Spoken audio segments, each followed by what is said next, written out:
Good morning, everybody. I'm Dr. Kiran Kumar K, Professor of Psychiatry at Vaidehi Institute of Medical Sciences and Research Center, Bangalore. A few months back, to be precise, in March of 2021, we thought that probably teachers of psychiatry in India requires a platform to express their needs, express their challenges. So that is when IPS, under the banner of IPS Faculty Training Task Force, IPS UG Education Subcommittee and IPS PG Education Subcommittee came forward with this idea of providing this unique platform. And we at Minds United thought that we will be a part of it, and we did not want any pharma support. That's how we initiated this program. Later in the part of the program, Dr. Kishore was the brain behind this program, will take us through the journey so far. So today we are very happy that we have finished the South zone and we are moving towards the East zone for today's program.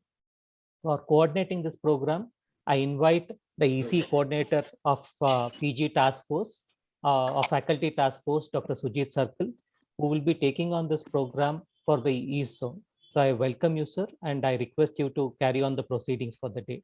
Welcome, Dr. Sujit Circle.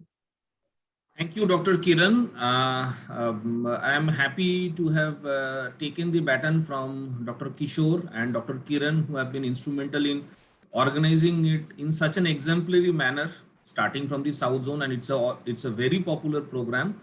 And I think all of them are here today also from the different task forces. We do this program in coordination with the Faculty Training Task Force, the UG Education and PG Education task forces, and all of them are involved. I welcome all of them. Regarding the East Zone, first we start off with Jharkhand as a CIP being the premier institute along with RIMS. So we start off with Jharkhand, then it will be Bengal, and subsequently we follow up with separate states as discussed with Dr. Kishore M. So I welcome all the office bearers along with all the seniors for gracing the occasions. I'm thankful to all of you, and your valuable suggestions are welcome. With these words, I call upon the office bearers to begin with none other than our beloved President of IPS, Dr. Gautam Shah, for a few words of encouragement. Thank you, Sujit. Dr. Sujit Circle, the EC coordinator. It's a really great privilege, and in fact, I am so happy that like every committee, this committee is doing very well in the academics section.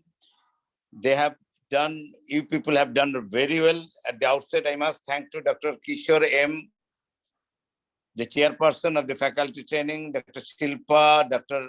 Amlan Kusum, Jana, Dr. Nilesh, and definitely other UG education subcommittee, which constitutes Dr. Ravi Gupta as the chairperson, Dr. Vinay, co-chairperson, and Dr. Priya, and the UG-PG Education Subcommittee. The chairperson is Dr. Henal Shah, very active, and Dr. Ajay Bakla as a co-chairperson, and Dr. Ashrad Hussain, and advisor T.P. Sudhakar, and Anil Nishchal as an advisor of the UG Education Subcommittee. And overall, Dr. Sujit Circle, the EC coordinator, who is very much active, and in fact, he is the lead role for doing program in the East Zone. And I'm very happy that today we are starting this program, and this program definitely is keep a standardization of the faculties, I mean the teachers of the psychiatry in all over the country. And it is, I'm really proud that Indian Psychiatric Society is doing this program, which in fact, the first initiative, if you consider I don't think any government level also this is not done. And in fact, if we are successful, we'll approach to our government that we can collaborate with the government, and we should include the other institutions also in this, under this umbrella. Thank you so much, Sujit, for doing it. And today's faculties and all the speakers, Dr. Vasudev Das is here, I think as a director of CIP, and other faculties are there. And definitely, it will be a great opportunity for all of us to gather knowledge and to know how to teach. Everybody is an excellent teacher, whatever the teachers we have, but definitely there should be some regulation, some same way, we should know that in fact, there should not be a difference between the east, west, or south, or north. So this standardization is very important. In fact, in one of our meetings, our Vice President N.N. Raju mentioned that this standardization, and in fact, it will continue. I am sure that after me also, it will continue. Dr. Raju is there with us. And after that, who will come? And I think in future, whatever in psychiatry, IPS as a largest body definitely give the direction what to do to our government. And as a whole, we will lead the psychiatry and mental health. Thank you so much. Thank you, President, sir. Thank you very much for your encouraging words. And now I would kindly request our Vice President, sir, Dr. N.N. Raju, for a few valuable comments. Over to you, sir. Thank you, Dr. Shojit. And it's a matter of great pleasure to be associated with this program. It's, I think, the most important program of IPS because the teaching, important aspect of any training is that teaching methodologies and teaching standards all across the country. We know that, I think we have been discussing even earlier, that there is a wide gap between the premier institutions and the institutions of, I won't say that the bad, but unfortunately there are many of the institutions where faculty doesn't even go regularly. So we can imagine the plight of the students. No faculty, no patients, no training, no teaching. So I think IPS has a very, very big role, I believe, in reducing that gap and trying to make the standards of the training as much on the same, as much as close as possible, to bring them onto the same platform. Once they get degree, I think the amount of knowledge they acquire should, I think, be as good as anyone else. And fortunately, the COVID, that is what I was discussing with our President Gautam Saha, was that the COVID has done some good for us too, because that allows us to interact. If earlier only physical was possible, now fortunately we have this internet and web-based training program. So I think IPS should do whatever best that can do to bring all the possible modules and help the people. They're very lucky to have a brilliant people in these sections. As Dr. Saha has already mentioned the names, if I don't want to mention the names again, because that will take another 15-20 minutes for me to enumerate all the names. So I thank every one of you, and especially with Dr. Shurjit, whom I consider one of the finest academicians in the younger lot. So I'm sure he will coordinate with all the people around the country to continue this yajna, I would say. I don't say that it is a program. Let us take it as our lifetime goal of bringing teaching to the best possible training programs anywhere in the world. And I'm sure IPS should lead in this direction. We are all there in future too to continue to this endeavor. Thank you once again, every one of you. I wish the program a grand success. Thank you very much, sir. Thank you very, very much for Sujit, being there. I'm taking 1 minute just.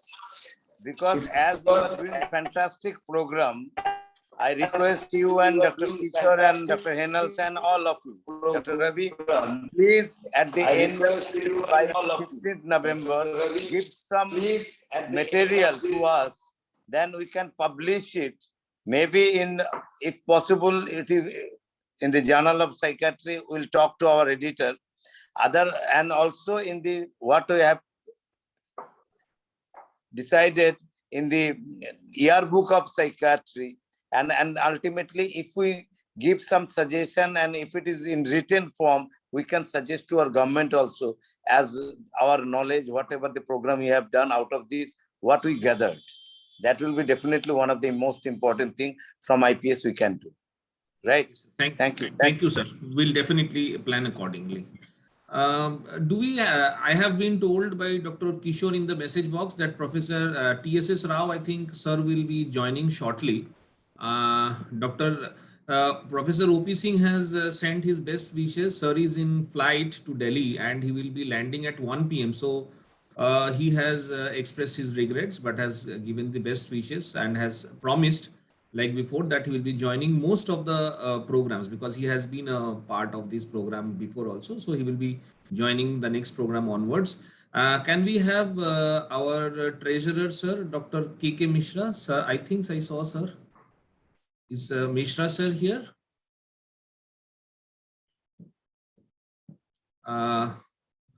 Okay, so maybe he will join a little later and then we can have him. Now I would request none other than Dr. Kishore to explain in brief the journey of this committee and this program, Sunday Special 60 Minutes, the journey so far. Over to Dr. Kishore for his valuable words. Welcome, sir. Thank you, Dr. Sujit Serkal, and happy Rakhi wishes to all the people. It's a very special occasion because the bonding across the zone from South Zone to East Zone is happening on the auspicious day. It means that teachers across India can connect, and there cannot be a better day than today because we have moved from Tamil Nadu to Karnataka and then Kerala. In between, we had the scholarship program also under this. So as the president has rightly emphasized, and then the vice president, Dr. N.N. Raju, also conveyed that it is one of the most important program of IPS, and it is because of the office bearers who thought that this program should be to integrate all the subcommittees, UG, postgraduate, and the faculty training. So it was very important for us to bring the best of best institution. So on the first program, we had the head of the CMC Vellore, and today we have head of the department of CIP Ranchi. So it is such a big collaboration across India to connect the teachers and improve the psychiatry training, thereby improving the standards of psychiatry. So in this 5 months period, which was initially led by Dr. Vikas Menon and now is taken over by very enthusiastic EC coordinator, Dr. Sujit, we have coming across a full circle, and we have discussed topics such as analogies in psychiatry for postgraduate training, and then we have discussed about simulation-based training, innovations in psychiatry teaching. We have also discussed about experiences of the teachers. Some of the biggest people in psychiatry educations have been part of this program. Very uniquely, we have always given platform to an undergraduate or a postgraduate student to look at the perspective of this program. And we have gained a lot of insight. All the programs are documented and available for any faculty in psychiatry to look at them and learn from it. So this is probably the only program which has continuously recorded and made available the whole training discussion we had. I hope that for the first time we will be listening to all the states in the East Zone, and their rich experience in teaching learning will be documented. Personally, on behalf of all my committee members, we are really thankful to the IPS and to Dr. Sujit for making this program possible, and also for Professor Kiran Kumar, who has been diligently coordinating the program every month, and our international advisor, Professor Mohan Isaac, and the national advisor, Dr. Nilesh Shah, who have been the backbone of this program. So I believe we will have a rich learning experience. Thank you so much. All the recordings are available in the YouTube website, and we will send the link. Dr. Ajay Kumar from AIMS Raipur will post it. Thank you so much. Over to you, Dr. Sujit. Happy Thank Rakhi you. to you Happy. and full team. Thank you, sir. All Thank of you. Thank, all of thank brother. you. Thank you. Thank you, sir. Thank you, Dr. Kishore, for your introduction to the program. So that I actually wanted you to speak because everyone should have an idea about the entire good work that you people have been doing, and so it's a big inspiration for this side also to continue with the same. I would ask Dr. Varun Mehta, Associate Professor of Psychiatry, Central Institute of Psychiatry. Dr. Sujit, sorry for Bob interruption. also wishes the program all the best. Yeah, Dr. TSS Yes. Rao is there. Yeah. Yes, sir. Please a few words. Doing a great job. All the best. Going to listen to all the deliberations that are going to happen. Thank you. Thank you, sir. Thank you, sir. Thank you, sir. That was our beloved General Secretary, sir, Dr. TSS Rao, and thanks for his kind words. I would now kindly call upon Dr. Varun Mehta, Associate Professor of Psychiatry at Central Institute of Psychiatry, Ranchi, to give a brief introduction of the three speakers for today, and then we will start the program. Over to Dr. Varun. Thank you, sir. Respected teachers, my seniors, and all the fellow participants, wish you very happy Rakhi and belated wishes for Onam and a happy Sunday as well. So it is indeed a privilege for me to introduce my teachers and my young colleagues. So I thank the organizers as well as Dr. Sujit sir for giving me this opportunity to be there in front of you all.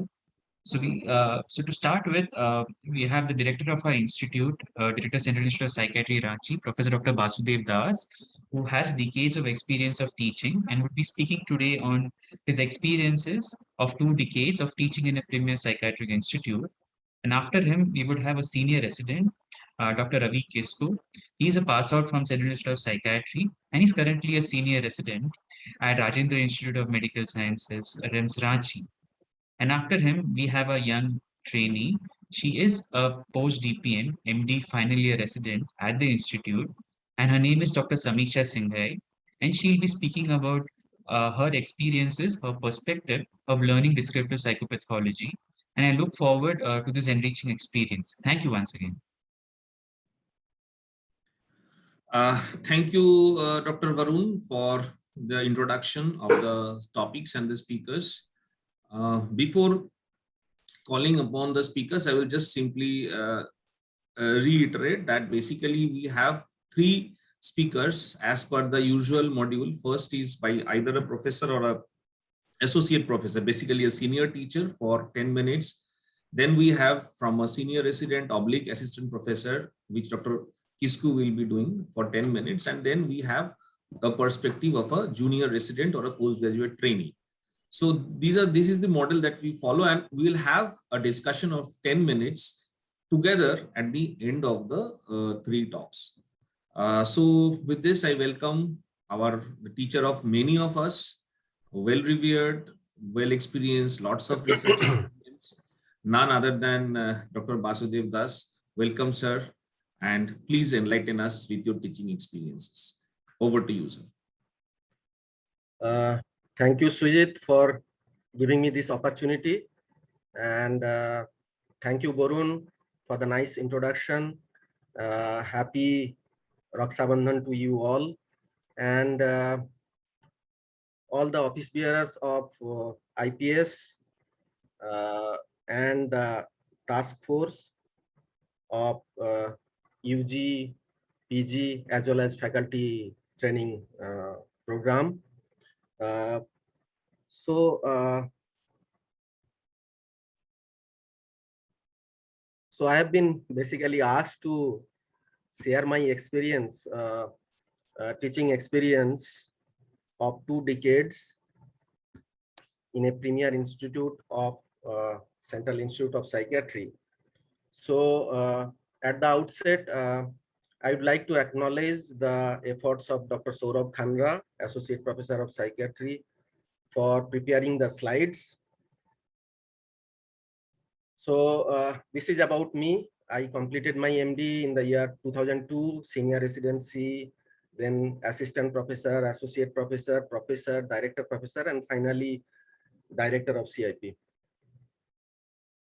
So as you all probably know that experience tune an institute, and an institute offers experience. There are several courses which are offered and run simultaneously in CIP with affiliation to Ranchi University, like DPM, which is the oldest and discontinued since 2020. So this year we had the last batch being examined and passed. And then we have MD in psychiatry, we have PhD in clinical psychology, we have MPhil in clinical psychology, as well as in psychiatric social work. We have diploma in psychiatric nursing.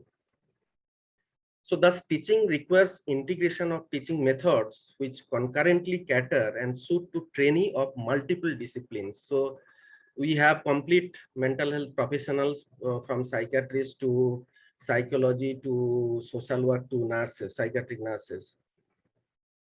So our teaching experiences build upon every second or hour we spend in an institute and upon every academic activities we are involved with.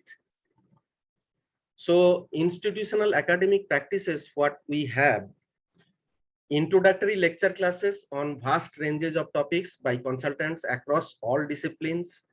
The whole teaching process is divided into 4 tier levels: at the outpatient department level, at the unit level, at the department level, and at the institute level. This ensures a bottom-up approach of imparting knowledge besides clinical care to research, foundation to advanced level of knowledge. So at outpatient department level, all trainees, that means the residents and students, are to work up for patients attending OPD in prescribed case record files. The workup is completed only after discussion with consultant or senior residents. Thus, OPD happens to be a place for one-to-one discussion of clinical cases, which helps to improve the clinical understanding as well as the training. Then at unit level, which is done thrice weekly rounds of the inpatients. 2 days are dedicated to all inpatients, for all inpatients. The other round is dedicated for cases with therapeutic challenges or who have certain diagnostic dilemma, which we call as consultant round. The rounds happen with trainees from all disciplines posted in the unit.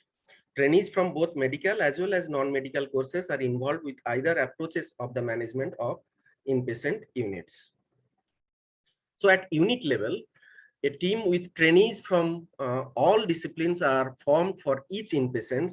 They are supervised and guided by consultants across disciplines and senior residents. They are encouraged and supposed to contribute to conceptualize, formulate the clinical cases. 1 or 2 weekly topic discussions for topics in psychiatry, clinical psychology, or PSW are mandatory and are usual practices in each unit. At departmental level, regular case presentations, seminars on roster basis in each department for their trainees, usually chaired by consultants or senior residents or tutors. Discussion of cases assigned in units with tutors and consultants, and theoretical lecture sessions by the consultants. At the institute level, once weekly seminar, once weekly case conference, as well as journal club, and at times movie club or physical club or book club takes place on roster basis annually.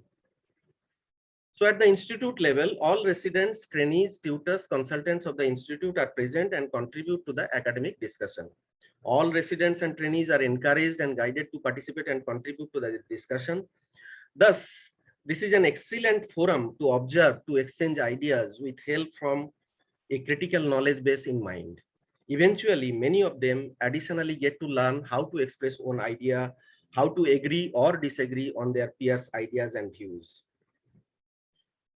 So what are the few observations I have that often our students, they bud before ourselves, which is a pleasant experience.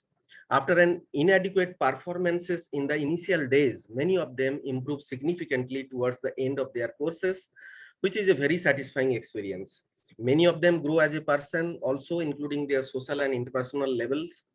Later, they excel in their own lives, which is extremely gratifying. So one important thing here to mention is spoon feeding does not work. So as a result of integrated team-based approach in daily residency or coursework, They remain in touch even after they pass and leave the institute. Often many of them continue their professional collaboration with CIP while they are at other institutes.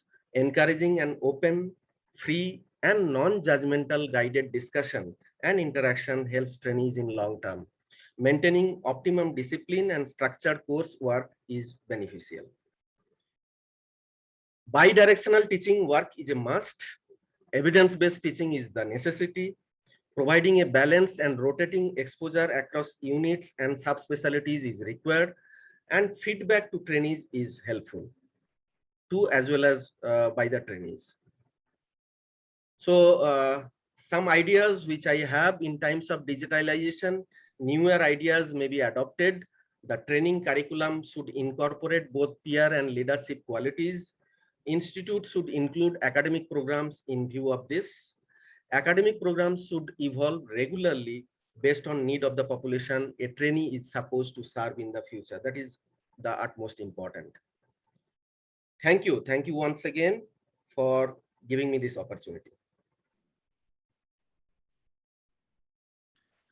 Thank you very much, Vasudev sir, for your brief and focused presentation and the important take-home points towards the end. Hello, Sujit. Yes. Dr. Kirat Mishra with us. Okay. Hello. Hello. I welcome our treasurer, sir, for his valuable words. Mishra, sir. Sujit, thank you very much. Because I just joined in between. We wish you all the best for the program. Okay? We are there with you. Thank you. Thank you, sir. Thank you, sir. Thank you for your valuable words. Now I call upon Dr. Ravi Kisku. He is a senior resident at Department of Psychiatry at Rajendra Institute of Medical Sciences, Ranchi, which is a multi-speciality hospital. And he will be talking about challenges of teaching undergraduates. So I welcome Dr. Ravi Kisku for his presentation. Over to you.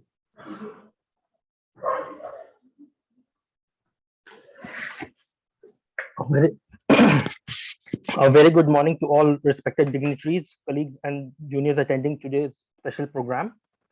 It is indeed an honor for me to be on this platform.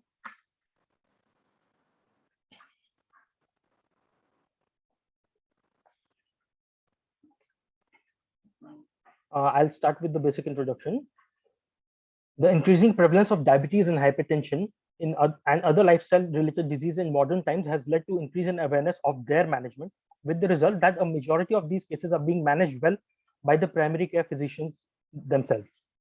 The same, however, cannot be said about mental illness. There still exists a great void in the knowledge of psychiatric disorders, their varied manifestations, and their management among primary healthcare physicians. This is a direct result of lack of undergraduate training in psychiatry. At present, the undergraduate course of MBBS, the subject of psychiatry has been allotted only 20 hours of lectures, optional clinical posting before the final professional examination, and 2 weeks of clinical posting during internship. In advanced countries such as the United States of America, the clinical posting for psychiatry is of 8 weeks duration, which is equal to the duration of pediatrics and obstetric postings there. Even our neighboring nations have longer duration of clinical postings for psychiatry. The need for incorporating psychiatric teaching in the undergraduate course in the MBBS curriculum has been stressed since decades, as has been the need for examining this specialty separately. Only a fraction of the population has direct access to trained psychiatrists. The vast majority of the cases are seen by primary care physicians. Many patients at times are incorrectly referred to neurologists and neurosurgeons, while others are treated suboptimally elsewhere. This could be addressed if all primary care physicians had a basic knowledge of psychiatry. However, this can only be achieved by incorporating psychiatric teaching in the undergraduate MBBS curriculum in a comprehensive manner. There exist many obstacles to attaining efficient mental health care services. Majority of the common masses believe a psychiatrist to be a pagaloka doctor, as there is widespread unawareness about common mental illnesses such as anxiety, depression, substance use disorders, psychosexual disorders, and childhood disorders. The role of the psychiatrist in treatment of these disorders is thus undermined due to ignorance. Also, high prevalence of common misconceptions about psychiatric illness leads to improper treatment, as many patients go to faith healers for years at times for treatment before a proper psychiatric referral. Very unfortunately, some misconceptions about psychiatric illnesses exist even among physicians and medical students. This is largely due to the negligence of psychiatry in the undergraduate curriculum. While educating the masses about psychiatric illnesses is a very daunting task, the proper education of psychiatry in physicians is comparatively easy. All that is required is inclusion of psychiatry as a separate subject at the undergraduate level. With time, with proper treatment of psychiatric illnesses by primary care physicians posted at various primary healthcare centers, awareness will percolate through the population. The benefits of incorporating psychiatry in the MBBS undergraduate curriculum. Firstly, it will directly lead to increased number of trained doctors competent to manage common mental health problems. Then, comprehensive and structured training of psychiatry for all undergraduates will lead to alleviation of stigma associated with the psychiatric illnesses which exist even among doctors. The misconceptions harbored by medical students at the undergraduate level will also be addressed by this. Third, as psychiatric disorders have significant prevalence, many a times medical professionals from other specialties encounter patients with comorbid psychiatric conditions. Psychiatric training will help in recognizing comorbid psychiatric conditions and also in identifying psychiatric manifestations of varied medical conditions as well. Adequate exposure in psychiatry will help a clinician in improving communication skills, which are essential for conflict resolution, rapport building, breaking bad news at times, and will result in overall improvement of quality of interview and history taking.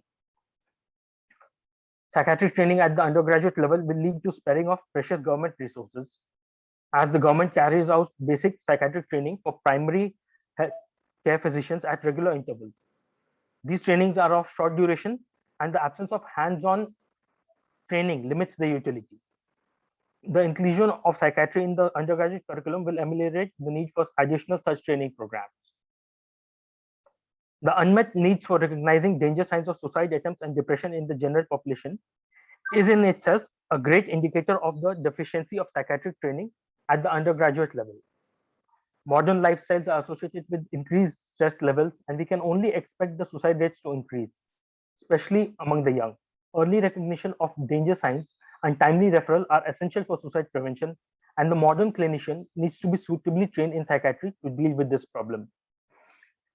Many undergraduate trainees suffer from depression, and few even go on to attempt suicide. The stress of medical education, staying away from family, compounds this problem. The absence of undergraduate psychiatric training means there is a critical lack of awareness of danger signs of depression and suicidality among medical students who might, with training, have recognized these signs in others and even in themselves. Undergraduate training in psychiatry would also directly benefit the patients economically, as proper psychiatric treatment by the nearest primary healthcare physician would mean lesser traveling and lesser referrals. A direct result of including psychiatry at the undergraduate level would be better understanding of the subject in the coming generations of physicians. This would lead to better coordination among clinicians of different specialties and psychiatrists and increase mutual respect. Also, undergraduate exposure to psychiatry will lead to better understanding of the subject, and only those medical students with genuine interest in psychiatry will go on to pursue the subject at postgraduate level. This will lead to development of better and more committed clinicians. I come now to the Jharkhand state scenario. Historically, since the time of undivided Bihar, the two psychiatric institutions in Ranchi, namely CIP and RINPAS, have been catering to the psychiatric patients of the region and have also attracted patients from other states. Both hospitals are located in Kanke locality, and for generations, doctors encountering a psychiatric patient, for them, it meant a Kanke referral. This has led to significant stigma associated with the referral to Kanke.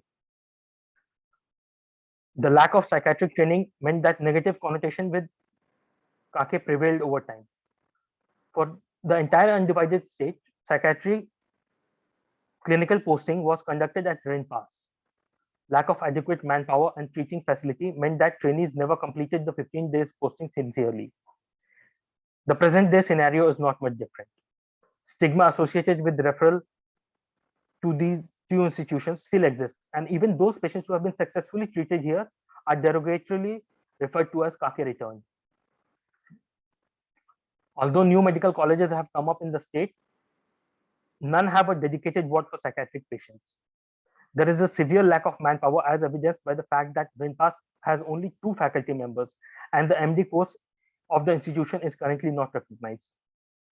Although CIP has 27 seats, most of the students are from outside the state of Jharkhand and return to their respective states on completion of the course.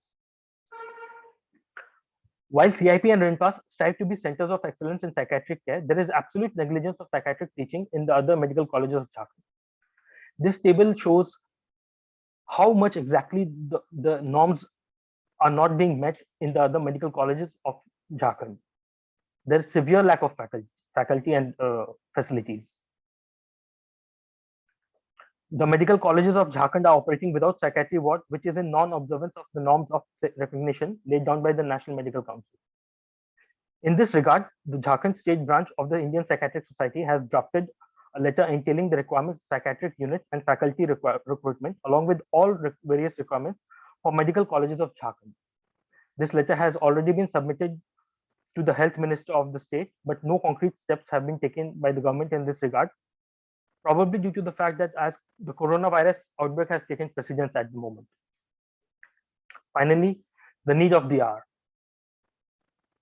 Designation of psychiatry as a separate subject, which is assessed independently in the MBBS exam. A separate clinical rotation in psychiatry of 4 to 8 weeks duration. 1 month compulsory internship posting in psychiatry. And repeated sensitization of the government bodies to the need of psychiatry as a separate subject by various psychiatric societies. We have to also gather support from other specialties and at the bare minimum, increasing the marks allocated to psychiatry in the final MBBS exam. Thank you.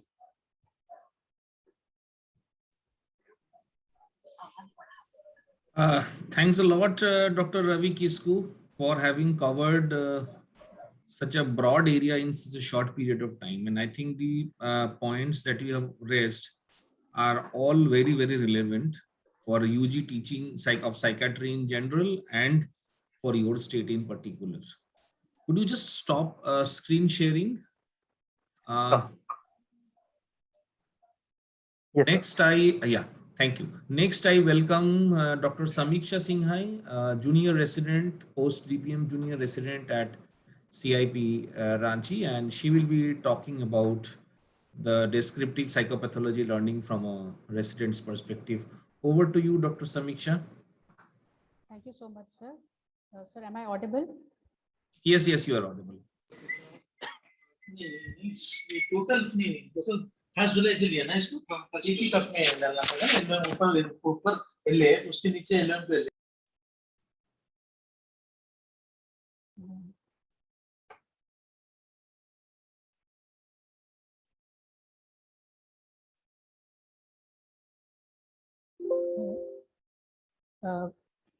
Thank you, everyone. Thank you, my dear respected faculty members and senior resident as well as colleagues for providing me with this opportunity.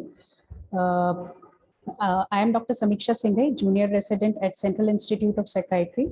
It's an honor to be here to share my experience of learning descriptive psychopathology sharing the experience from a trainee's perspective. So when I first heard about descriptive psychopathology, it was in one of the seminars held at CIP. Really speaking, at that time, I could not get most of it, and I felt as if I'd have so little knowledge about psychiatry. But gradually over the years, I came across descriptive psychopathology, the conceptualizations as to what it is, and it can be defined as an objective description of the mental phenomena of the abnormal states of the mind, keeping aside our prejudices and our presumptions. Now, understanding it in easier terms, one of my faculties at CIP he explained it as that it is not just about the interviewing. It is not about interviewing the patient. It is understanding of an individual as a whole, and it involves observing the patient both indirectly as well as directly, interviewing with the patient, then catching the non-verbal as well as the verbal cues, the gestures, the body language, the verbatims of the patient, and the emotions associated with it. Then further, yet another faculty explained it in a very easier manner as to it is not just about, it cannot be narrowed down to just about eliciting a delusion or a hallucination. It is like more of it is about understanding an individual, about seeing his experiences through his perspective. And this is really important because it definitely has an indirect role in the management of patient and the overall patient care. But this learning descriptive psychopathology, it is not that easy because it has some inherent complexities within it. The vexed issues, several vexed issues, the issue concerning form versus content, then phenomena versus phenomenology. So they keep cropping up when we try to understand descriptive psychopathology. So having said that, I would like to share some of the problems faced in learning descriptive psychopathology, and that I think most of us as residents would have felt, and some of the few possible solutions which could make the learning process easier and better. So coming on to the first, that is inadequate exposure during undergraduate. So as we all are aware that most of the colleges pan-India, in pan-India, psychiatry subject has often been neglected. And when we enter residency, most of us, we barely have any prior exposure to psychiatry, and therefore things seems new and we often get stuck. So it becomes important that enough emphasis is laid on psychiatry, so that every graduate has at least a basic understanding of mental health problems and the issues related to them. Coming on to the next problem is lack of proper communication skills. So especially during the initial years of residency, during the start, we often get stuck as to like what to do with the patient sitting in front of us. I mean, really, at sometimes I used to get I used to go blank. I would not be able to proceed further. I won't know what to ask. So that problem, I think most of us feel or experience especially during the early years of residency. Then the problems, we ourselves get intimidated when we have to explore the personal aspects of the patient's life, the uncomfortable questions that needs to be asked at times. Another weak area that I feel is the understanding the non-verbal communication that is of utmost importance in psychiatry. So how can we go about it? Like how can we improvise it? Is that the role plays can be a very good method where senior residents, senior faculty can act as the patient, and junior residents, they can be the interviewers, then frequently indulging in psychiatric interviews, getting accustomed to and understanding the non-verbal communication, the body language, the gestures of the patient. These can help us in understanding better. Coming on to next, the empathy versus sympathy issue. Now, as we know that rapport building is the heart of any psychiatric interview, and empathy forms the prerequisite for establishing a rapport. But what I feel is that it takes a long time for us as residents to understand what is empathy, to conceptualize the difference between empathy and sympathy. So it so happens that often we land up sympathizing with the patient rather than empathizing with them. So how can we improvise over this is like learning to differentiate through exercises, role playing involving a demonstration of an empathetic approach versus a sympathetic approach, then videos, interviews of our senior faculties, the experienced faculties, these, and then applying them in our routine clinical practice. Coming on to next is, of course, the language barrier, which is yet another major problem. since India is a multilinguistic country where even a single state has a variety of languages, the regional dialects. So it becomes a serious problem, especially in psychiatry, a specialty where diagnosis is basically based on the patient's interview. So it can become a cause of frustration for the trainees, and also lead to decreased interest, especially in those trainees who are facing such problems. Then language can also become a barrier in situations where we have to go through the text and literature which have been written by mostly by the foreign authors, the Western authors. And I think this most of us has felt when we start reading Fisher's Psychopathology or Sims for that case, because it is not that easy to grasp the language written. So especially with one or two readings, we find it very difficult. And so how can we help ourselves through this? So it can be a more of a team effort where we make sincere efforts at learning the regional language or the basic vocabulary related to that region, taking help from the native residents, trying to converse more in regional language so that we can have a better understanding of our patient. And with regards to the literature, we can one of my senior faculty suggested that he used to pen down the meanings of the words then and there, so that the further readings of Fish or Sims becomes easier. Then another faculty said he said that even in spite of being in psychiatry for so many years, like 20-30 years, he still goes through Fish and finds something new in it every time he reads it. So multiple readings is the key to better understanding, and it is a must to grasp the standard textbooks. Then if we can have text or literature available in regional language, in the verbatims of the patients in the language which is commonly used in India, that could be of help to the residents, to those pursuing psychiatry. Coming on to next, the socio-cultural differences. As there is a rich variety, widespread diversity in India, so the problem here, the issue of normalcy versus abnormal do arises, and as such that what may be phenomenologically normal or acceptable in one of the cultures may appear abnormal to someone who's from a different socio-cultural background.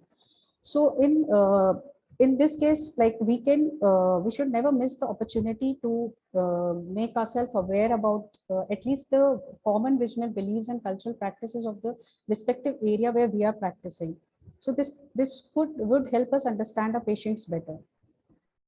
Coming on to next, the time constraints. Now, this is one of the major barrier to learning the descriptive psychopathologies, because descriptive psychopathology is something that requires us to interact with the patient, to interact with the patient for a longer time. It requires us to give time to our patients.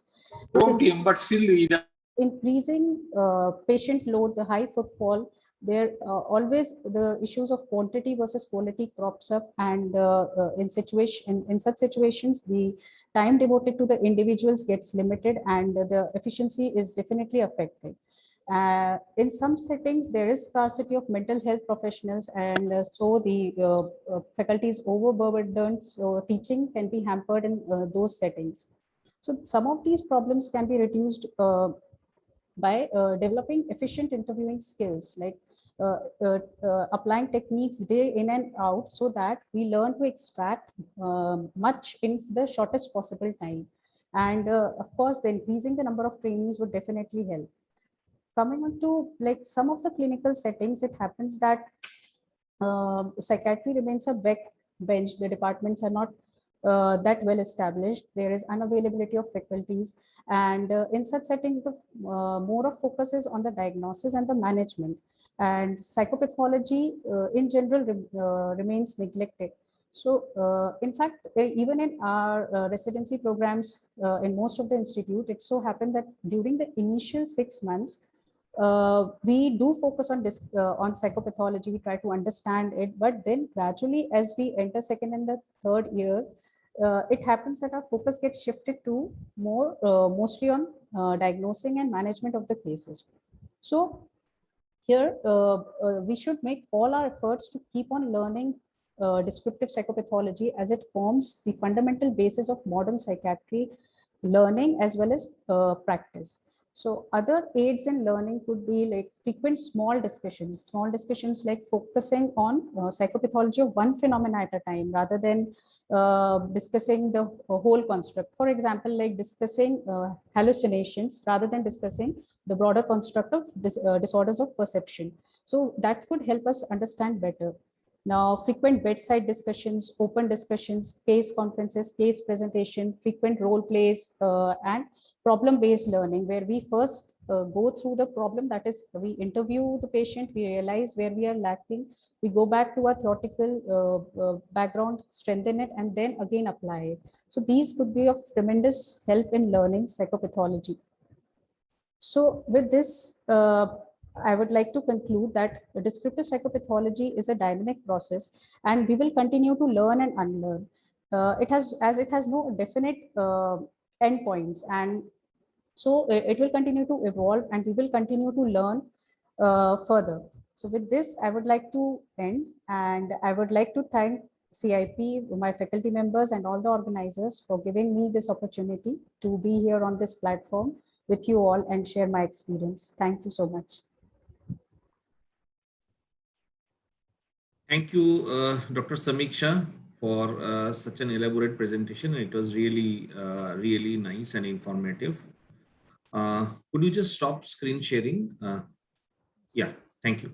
So now the house is open for discussion. I don't see any questions posted in the chat box, but if there is any query from any of the members of the audience, you can simply unmute and speak regarding comments, questions, or suggestions. We have reserved around 10 minutes for discussion.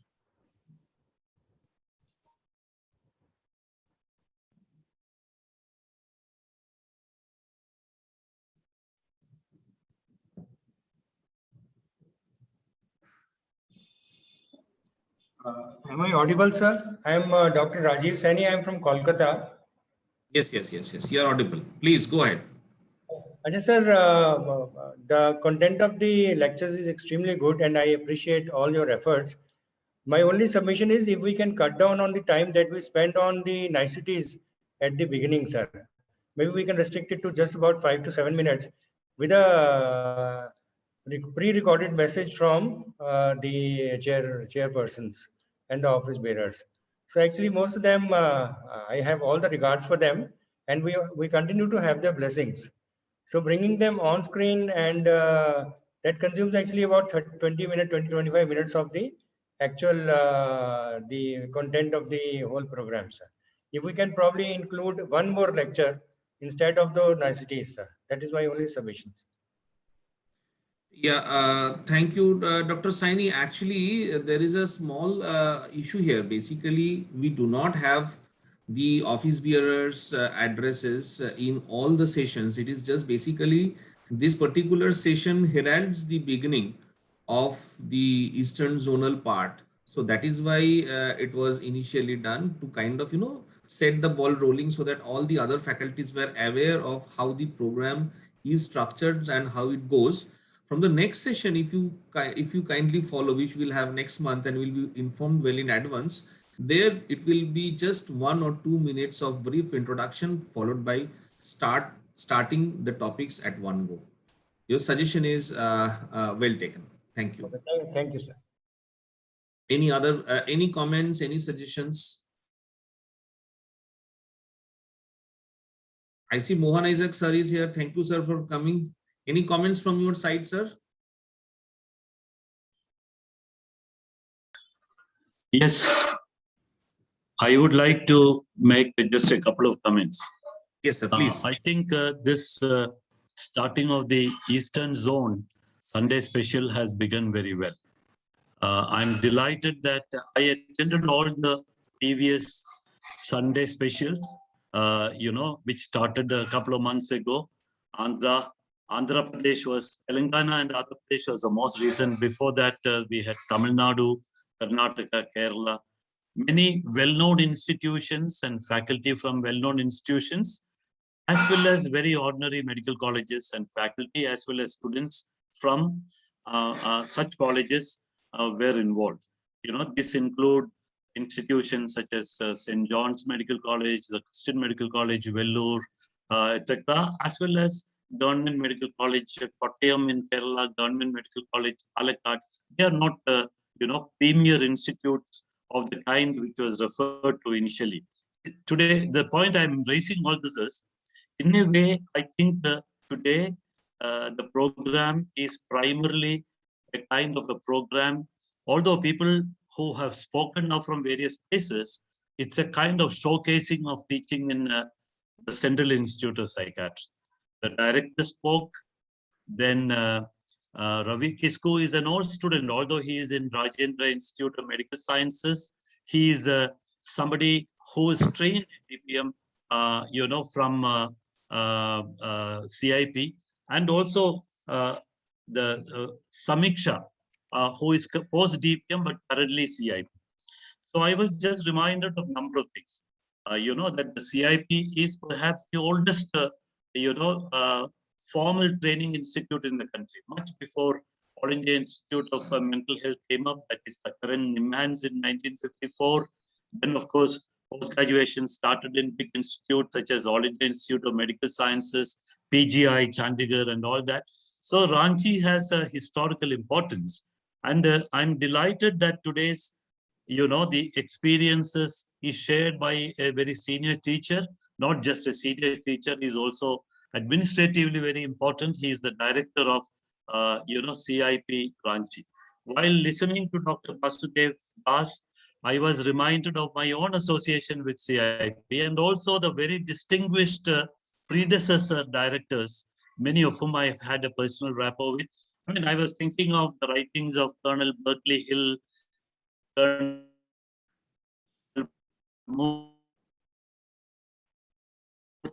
Taylor, importantly, Dr. Haq Nizami and Dr. T. Ram, S.S. Raju, etc., etc. So Dr. Vasudev told us about the traditional teaching in the premier institute. I'm saying this because we have a wide spectrum of teaching experience in the country. Dr. N. Raju mentioned that starting from premier institutes to medical colleges where faculty don't visit. When Raju, as a vice president and president-elect, mentioned that, I thought, oh, this is probably going to the other extreme, that faculty don't visit. But when I saw Dr. Ravi Kisku's slide about the current availability of faculty in medical colleges in Jharkhand, I saw that this is no exaggeration at all, because 3 medical colleges, new medical colleges, don't now even have a psychiatry faculty. So I think the importance of a program like this is this fact that we have highly varied, faculty, facilities, training facilities, but at the end of it, all of them get MD psychiatry. They work as a future psychiatrist. So I think not only IPS, but all people who are now teachers of psychiatry have a great responsibility to improve the overall quality of training of MD postgraduates, many of whom train in the institutes where there's only 1 faculty, 2 faculty. Maybe fora like this will be very beneficial for them. So the other point I wanted to make is that I particularly enjoyed, of course, all the 3 talks were very good, but I particularly enjoyed Samiksha's very, very important point about the lacunae of teaching of psychopathology. See, I've already made the point, forget about psychopathology. The very teaching of psychiatry is very poor in majority of institutions, both at the undergraduate level as well as the postgraduate level. But what Samiksha has highlighted is that the neglect of a very, very important aspect, namely psychopathology, phenomenology, even in very premier institutions. She said that when she first heard about psychopathology, she of course learned pathology from maybe Boyd's textbook, or that is pathology. But she was wondering, what is the psychopathology? Okay, then of course now she has learned. And I also liked many of the other points which are very fundamental in the problem. For example, she talked about the language problem. I was reminded many years ago, I was in a WHO project translating assessment instruments such as the CD and the scan, etc., to Kannada. That is a language where, I work, Nimmans, Karnataka. But one of the things I learned at that time was the same word can have diametrically opposite meaning if you travel in the same state, in the same linguistic boundary, 100 kilometers. Samiksha mentioned about the different dialects. Now it is very important to understand the language. It is difficult, to know that even if you are in Jharkhand, there are different groups who will talk in different accent, different dialects, etc. And that is a skill all of us have to develop. And of course, India is a multi, and it was also mentioned that a lot of people study in the CIP come from various states, not necessarily only from Jharkhand. So the point I wanted to make was, I would request Samiksha to include all the points that he mentioned in this brief presentation, but very perceptive presentation into a paper, the observations of a trainee. I mean, if you're a third year trainee, and publish it, because I have myself noted down many of the things that she talked about. The lacunae in teaching, phenomenology, the lacunae in teaching of proper communication skills. She said her own problem. When you sit in front of a patient, even as an initial medical student, you don't know what to talk. You don't even understand what the patient is talking and how to take the history. This is not psychiatric history. Even medical interviewing is a skill. Then, of course, she talked about the difficulty in understanding empathy and sympathy. So with lack of good teaching about what empathy is, ultimately, she mentioned that they become sympathetic towards the patient. And that may not be a very good thing, because what the patient requires is not sympathy, but empathy. She talked about the multiple readings, which are key to better understanding. She mentioned about Frank Fisher's psychopathology, but I would like to introduce something which, even my own days was not very. Frank Fisher's psychopathology is a modern simplified version of Carl Jasper's general psychopathology, published in the initial 2 decades of last century. Carl Jasper's, it is, of course, I would think it should be the Bible of not the DSM-3, not the DSM-3 fifth thing, and even the Kraepelinian biological reductionism. What really happened was Jasper's psychopathology got overpowered by, Emil Kraepelin and Eugen Bleuler and, the first-rank symptoms, Kurt Schneider's first-rank symptoms. But people who are interested in psychopathology should read the Jasper's psychopathology. And I would end, besides requesting Samiksha to take little time and write down all the excellent points and send it for publication to the Indian Journal of Psychiatry, I think all the trainees as well as the teachers should know about these things. And I would lastly urge all the people who are interested to read a paper by Nancy Anderson on the DSM and depth of phenomenology in American psychiatry. So the problem that Samiksha mentioned is not only in India, it's all over the world. Nobody cares for, because today we follow what is called as the checklist diagnosis. Also checklist management. If it is this, okay, give this drug, without understanding what the patient's real problems are, without emphasizing or empathizing with the patient. And lastly, Nancy Anderson's paper in the American Journal of Psychiatry, DSM and the Depth of Phenomenology.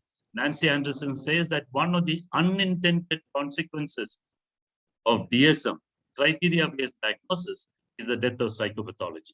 And there is a more recent paper called Psychopathology, a precision tool in need of sharpening. So thank you very much, Sujit, for asking me.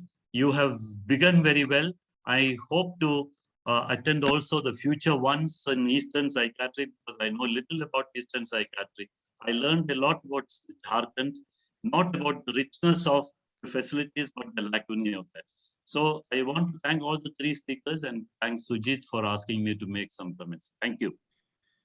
Thank you, sir. Thank you very much. Thank you, sir, for being with us. Thank you, sir, Dr. Isaac. Thank you. Thank you, sir, and thank you, President, sir, also. We have one question in the chat box, and I think that is addressed to Samiksha by Dr. Suresh Kumar. He has asked how increasing number of residents can help in learning psychopathology. This is from Dr. Suresh Kumar to Samiksha. Over to you, Samiksha. Yes. Thank you, sir. Sir, while like doing OPDs in here in CIP, what I feel is due to too many patients in the high footfall that we have here, at times it happens we want to interact more with the patient. We want to give time, and we feel that if we could have given more time, we could have understood the psychopathology, the patient's problem in a better way. So what I mean is, if the number of trainees is increased, then of course the burden will be divided. That is the pressure with under which we work would be divided, and so definitely the efficiency would increase. And in that way, we can like help our patients better. We can give time to them. And as I have mentioned, that descriptive psychopathology is something which requires us to give time to the patient. Then only we can establish rapport, empathize, and then can understand his experience and his or her experience in his or her perspective. So that is what I feel, sir. Thank you. I think that answers your question, Dr. Suresh. What she meant was basically more residents means basically less load on individual residents so that they can devote more time to individual patients, which would help in learning psychopathology better. Any final question or comments, because we have exceeded time by around 8 to 10 minutes. So I can take one question or comment if anyone has any before I close today's beautiful program. Good afternoon, sir. Yeah, please. This is Dr. Arul Saravanan from Tamil Nadu. Yes, At the outset, let me congratulate all the Eastern Zone organizers for such a wonderful program. And this is just a comment. My sincere thanks and appreciations to both Ravi and Samiksha, who have done an excellent job. And as our beloved president is also with us today, this comment, I think I'm making it in the appropriate area. This is regarding the undergraduate training in psychiatry. This was beautifully highlighted by Dr. Ravi. There's a lot of lacunae there, and the recent competency-based training module that has been given by the MCA and now NMC, psychiatry, though it has been given greater share than what it was given earlier. One deficit area is that there are no skills which are mandatory, meaning that any resident can go through these competency-based training in psychiatry and without having a certifiable skill in psychiatry. So that is one area which probably the IPS and the flag bearers of IPS need to focus on. The other thing is about undergraduate training in psychiatry. When they come to psychiatry department, their focus is on other subjects, because other subjects they have to sit for examinations. So since there is no psychiatric examination per se, except for few questions in part 2 of general medicine, which they can opt out.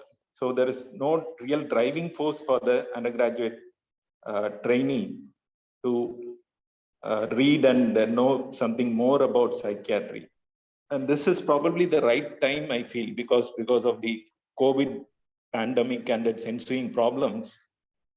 There is a lot of need in both the patients and the carers and the health deliverers and the government, that there needs to be psychological interventions at appropriate time, even psychological prophylaxis at an even full time. So probably this is the right time wherein the IPS can chip in and see to that at least a basic paper in psychiatry and skill modules in psychiatry are made mandatory, sir. Thank you. Thank you for your time. Thank you, Dr. Arul Saravanan. I would rather request you to please put in a mail either to my mail ID, which is available in IPS website, or to Dr. Kishore, just briefly pinning down these suggestions, because you see, these are all important, and maybe we can take it up with the IPS. So, and pressurize the necessary authorities. There is no harm in trying. Thank you very much for your suggestions. Thank you, sir. I think we have overshot time, but obviously valuable suggestions were there.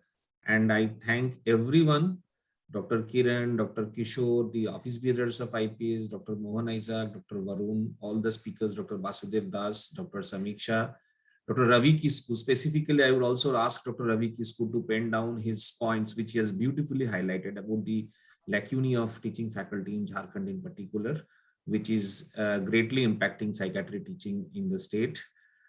Thank you everyone for such an encouraging presence. As I always believe that it is not always the numbers, but the quality of the committed participants, which is more important, and it has very strongly reflected in today's session. All the participants were quite committed and participative.